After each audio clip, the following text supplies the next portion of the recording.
கார்த்திக புராணம் 8வது அத்தியாயம்.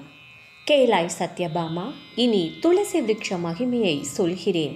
ஹே பிரியே, துளசி விருட்சமானது ஸ்ரீமன் நாராயணுக்கு அத்தியந்த பிரீத்தியை தரவல்லது. ஆகையினால் துளசி விருட்சத்தை சாக்ஷாத் நாராயணனாகவே பாவித்து போற்றி வளர்க்க வேண்டும். வளர்க்க வேண்டிய முறையை தெளிவாக சொல்கிறேன். துளசி செடியை நடும் இடத்தில் நாற்புறமும் சமச்சதுரமாக மணலினால் ஓர் மேடை செய்து சுத்தப்படுத்தி துளசி விதையை நட்டு மேடையின் 4 புறங்களிலும் ஒவ்வொரு துவாரம் செய்து 4 வாசல் அமைத்து வைக்க வேண்டும். துளசி மேடையை கந்த புஷ்பம், குங்குமம், அக்ஷதையால் அலங்கரித்து 4 திக்குகளிலும் புண்ணியசீலன், சுசீலன், அயன், விஜயன் என்ற 4 துவாரக பாலகர்களை மண்ணிலால் உருவமைத்து வைத்து பூஜை முதலியன செய்ய வேண்டும். துளசி பீடத்தில் 4 புறங்களிலும்